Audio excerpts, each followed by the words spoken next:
तो नमस्कार, आप सभी प्यारे साथियों को एक नई वीडियो में आप सभी का स्वागत है। तो आज मैं आपको बताऊंगा कि आप जो फल खाते हो घर में, तो वो फल किससे बनता है। आप सोचते हो कि डायरेक्ट हम फल बनाते हैं क्या पेड़ से? नहीं। जो पहले पेड़ पौधों पर जो फूल बनता है, पुष्प बनता है, जो फ्लावर बनता है, उससे वो फल बनता है। आप जैसे कि आम खाते हो, अब आम का सीजन है तो आम खाते हो आप, तो आम का जो आप वो जो बीच का भाग खाते हो, येलो येलो कलर का जो भाग खाते हो, वो क्या है? वो इस जो अंडाशय होता है, अंडाशय, तो अंडाशय एक प्रकार से आम है, और अंडाशय आम है तो अंडाशय की जो भित्ति होती है ना, अंडाशय की लेयर, वो आप खाते हो। जो पीला पीला गीला गीला कलर का होता है वो आप अंडाशय की भित्ति होती है, अंडाशय की लेयर होती है, ठीक है, वो आप खाते हो। अंडाशय खाते हो, आप ये समझो कि आप अंडाशय खाते हो, ठीक है। अब जैसे कि देखो, आपने ये फ्लावर है, जैसे कि मैं फ्लावर की बात करूं, इस पुष्प की बात करूं, तो पुष्प सबसे पहले तो कहां पर काम आते हैं, ठीक है। और पुष्प को हम क्यों पढ़ रहे हैं, इसकी संरचना पढ़ना कोई जरूरी थोड़ी ना है। फिर हम पढ़ते क्यों है? इसकी संरचना इसलिए जरूरी है क्योंकि हम इसके बाद में ये जानेंगे कि एक फल का निर्माण, एक फ्रूट का निर्माण, उसमें बीज का निर्माण किस प्रकार से हो रहा है।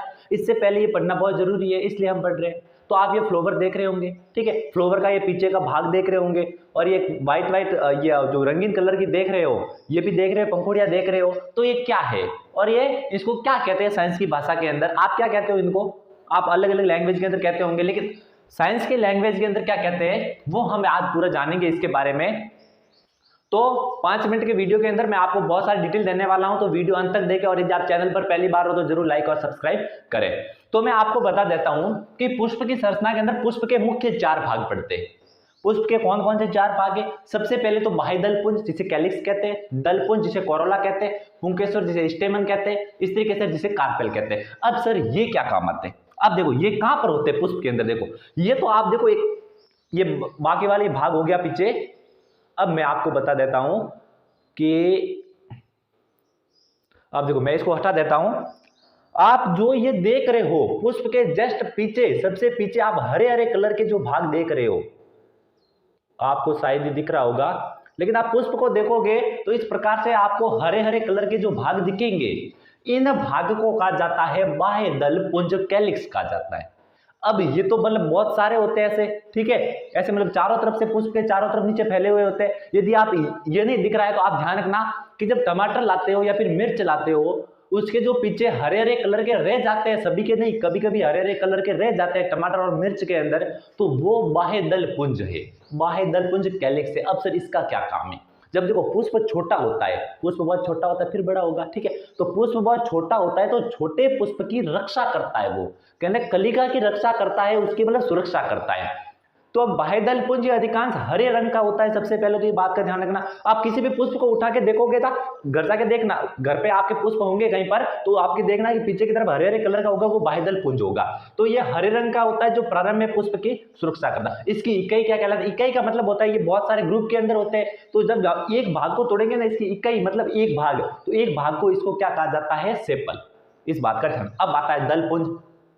अब दलपुंज का क्या काम होता है? अब देखो कोई भी सुंदर होता है, चाहे हम हमारी मतलब नॉर्मली बात करें कि चाहे लड़का हो चाहे लड़की हो, या फिर कोई गाय का बछड़ा हो, या फिर कोई और भी चीज हो जैसे कि कोई कार हो, तो ठीक है, वो देखो एक दूसरे की तरफ आकर्षित तो होते ही है, ठीक है, हम किसी सुंदर चीज के लिए आकर्षित होते हैं, ठीक है, हमारी तरफ की कोई आकर्षित होगा कब होगा? जब हम सुंदर दिखेंगे या फिर हमारे अंदर कुछ खास बात होगी। तो देखो ये आप कलर कलर के जो भाग देख रहे हो, ये जो कलर के बहुत सारे भाग देख रहे हो, ये क्या है? दलपुंज है, कोरोला है। अब इनका क्या काम है सर? इनका काम यह है कि क्योंकि अब इससे क्या करवाना है, हमें जो फल का निर्माण करवाना है, ठीक है, तो फल का निर्माण करवाने के लिए इसकी तरफ कीटों को आकर्षित किया जाता है। अब सर कीटों को आकर्षित क्यों किया जाता है?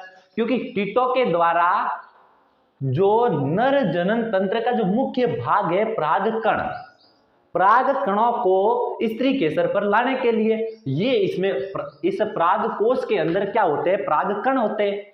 इन पराग कणों को इसके अंदर लाने के लिए स्त्री केसर का भाग्यवर्तिकाग्र, अब इसके अंदर लाएंगे तभी निषेचन होगा, फर्टिलाइजेशन होगा, तब फल का निर्माण होगा आगे जाकर के।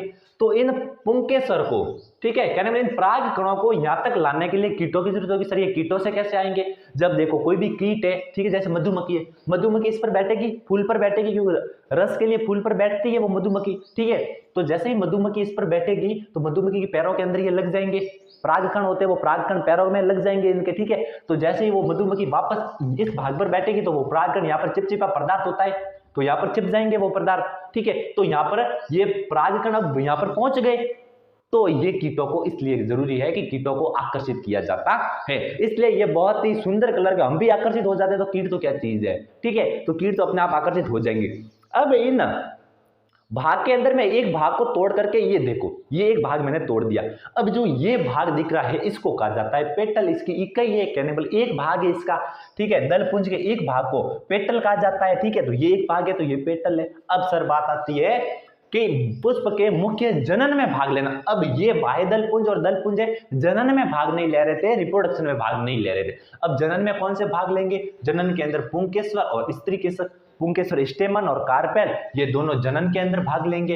अब इन दोनों को हम वापस डिटेल के अंदर अलग चित्र के द्वारा समझेंगे। अब ये होते कहाँ हैं तो मैं आपको बता देता हूँ। ये जो इस पुष्प को यदि आप इन करोला को साइड में करोगे तो इनके बीच में बहुत सारे आपको दिखेंगे, इस प्रकार से देख लो, यदि दिखता है तो अच्छी बात है, नहीं तो आप घर पे पुष्प लेके देख लेना। देखो जो इसके अंदर छोटे छोटे भाग दिख रहे, मेरे हिसाब से आपको नहीं दिख रहे होंगे इतने, ठीक है, बहुत छोटे हैं, तो आप मतलब घर जाके पुष्प के में अंदर देख सकते हो। तो ये होते हैं जो हम बहुत ही आगे सेकंड वीडियो के अंदर डिटेल से पढ़ेंगे।